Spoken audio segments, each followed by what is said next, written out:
Ажал айтып келмейді. Одан құтылған ешкім жоқ. Сондықтан кез келген уақытта біз күтпеген тосын оқиғалардың орын алуы ғажап емес. Өй! Алайда қазақта періштесі қақты деген сөз бекер айтылмаса керек. Бәрі дұрыс па? Өмір тосын сыйларға толы, бірақ ол әрқашан қуанышты бола бермейді. Сол себепті бүгінгі топтамамызда апатты жағдайлардан аман қалған жолы болғыш адамдар жайында сөз етпекпіз.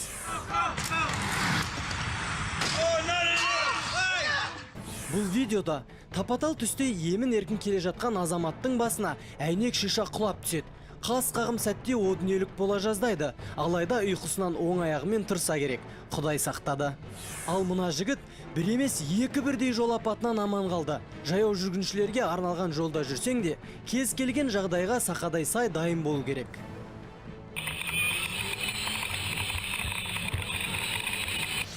Бір қарағанда әппақ, биігіна болып көрінетін қардың кенеттен аласапыран күйге түсіп, боранға ұласқанын көрсеңіз таңғалмаңыз. Мынадай қар көшкіні алдына кезіккенді аямайды. Мұндайда қашып құтылу екі талай.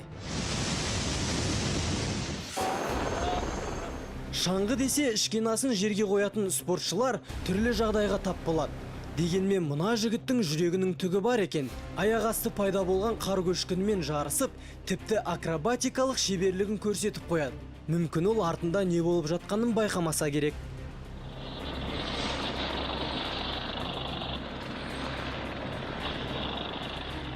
Ал мына қыз әдеттегідей тау басына шығып, еш уайымсыз сноубордпен сырғанауға кіріседі. Уайымсыздығы соншалық, артынан тұтқиылдан бас салмақ болған дәу аюға мүлде мән бермейді. Қуанышқа орай, желмен жарыса ескен бойжеткенді орман жыртқышы қуып жете алмады. Артынан бұл видеоны көрген қыздың төбе шашы тік тұрғаны сөзсіз.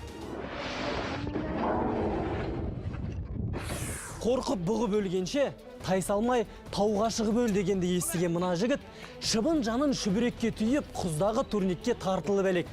Енді құлап кетпесе болғаны. Қайда кетті? Спортшы енді ғана жаттығуға кіріскен еді. Кенеттен сіріңкенің сабындай болған турник сынды да кетті. Айналасындағылар бір сәтке одан күдерін үзді. Алайда сақтансаң сақтайды деген. Экстремалшының өмірін парашют арашалап қалды. Жолы болды деген осы. Түрлі белестерді бағындырамын деп, жер көкке сыймай сағы сынғандар қаншама. Бірақ та қанша қасіретпен қиындық көрсе де, беті қайтпайтындар көп. Байқағаныңыздай, жазым аяқ астынан келеді. Кез келген жерде мұқият болу керек. Сәттілік әрдайым серігіңіз болсын.